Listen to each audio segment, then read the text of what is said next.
Hi everyone, this is Heather Lautanen from the Flourish Academy, where our goal is to empower, educate, and elevate you to create a life that you love through the art and business of photography.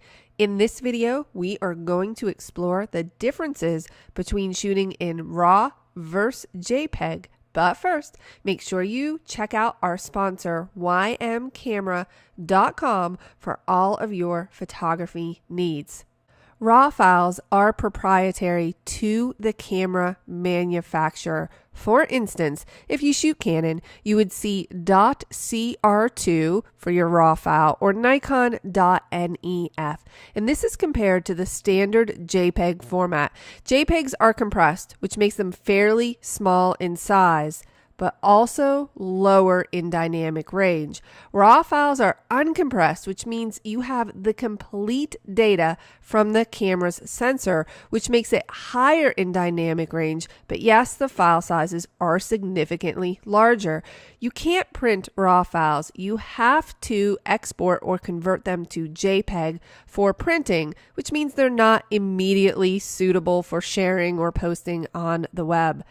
And another important point to note is that RAW photos require post-processing, while JPEG photos do not. When I recently took these photos of my daughter, I intentionally under and overexposed these images, and I shot JPEG and RAW next to one another so that we could see the difference in dynamic range, highlights and shadows, as well as white balance. You can even see an immediate difference right out of the camera. This is the JPEG file, and this is the RAW file.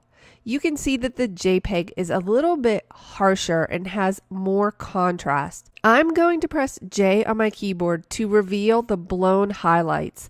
Now, what this red indicates is Lightroom telling me that there is no data present in those highlights, which means it would print pure white. Now, if we jump over to the RAW file, you'll notice that that's a much smaller area. But even more importantly, what I can do with the RAW file is pull down on the highlights to remove any of that clipping and also bring back all of the detail, in this case, in the lace on her shirt.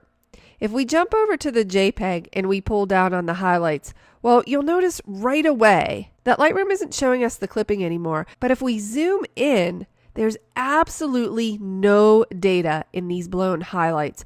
We can even pull down on the exposure and you'll see it's just not there. So if we correct this photo to a proper exposure, you notice it starts to look a little bit green. Now, certainly we could increase the tint and also adjust the temperature, but you probably won't be able to get a really clean white balance on this photo.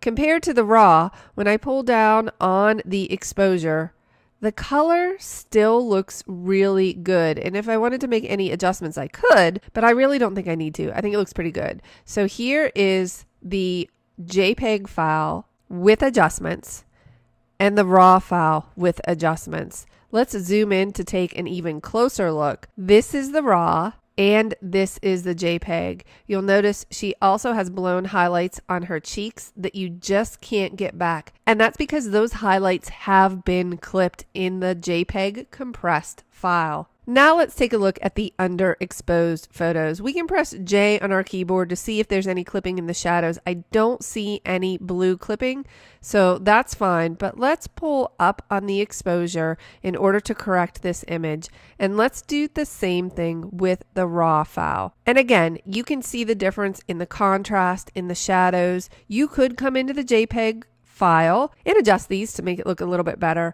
but ultimately the RAW file is going to be much cleaner than the JPEG file. Let's look at the before and after. Obviously, I have severely under and overexposed these two sets of photos for the purposes of demonstration, but I hope that you found this useful and it helps make your decision about whether or not you should shoot RAW or JPEG a little easier. I'll see you in the next video.